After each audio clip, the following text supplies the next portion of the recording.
来欧洲半年呢，我们都是非常失落的。这里的生活远没有国内舒服。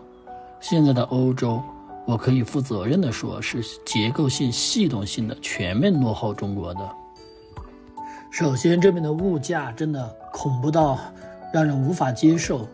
一个汉堡9块多，然后这种水随便2-3块欧元哦。我们出去高速服务区，你看这种高速服务区的沙拉都8欧，我们4个人随便吃点东西就是40多欧。然后我们基本上出去现在都不敢去外面的店子吃饭，就是在这种路边摊随便吃点。我们4个人就吃一碗炒面，吃不起呀，都要8-9欧一个炒面，这么破，很破。然后我们去自己做菜，买菜5.99，这白菜蔬菜很贵的。然后这几年欧洲的平均工资也没有涨，基本上中位数都保持在2-3千欧左右，真的很难过的。这边的这个基础设施都是很差的，城市的整个的建筑物啊，还有路面啊，都是很破破烂烂的，也没有新的东西进来。然后城市现在现代城市所需要的，像5G 信号啊，这些网络啊，这些在这一边基本上老百姓也不是那么感冒，所以他们的5G 很贵，但是4G 呢又很慢，所以各方面都是非常的不方便。然后你看这地铁都是几十年前的，很破很破。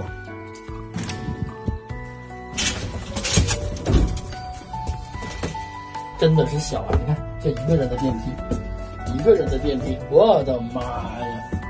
最神奇的是开门还得自己手动开。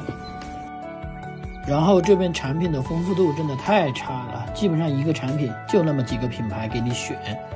甚至这边很多产品，说实话，都是我们国内那种农贸市场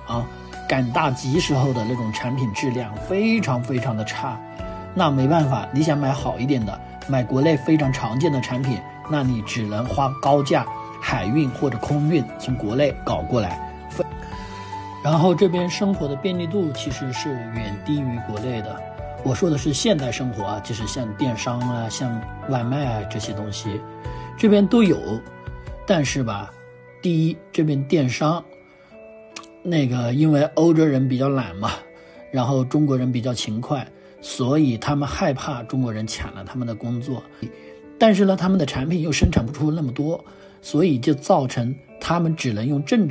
策的方法去限制中国的商家，就造成了这边电商平台的那个产品的丰富度是远低于国内的。第二，这边电商的那个速度特别慢，基本上你从下单到最后发到你家里面，它是按最少是5个工作日，对吧？这边的外卖走路送，坐地铁送，坐公交车送，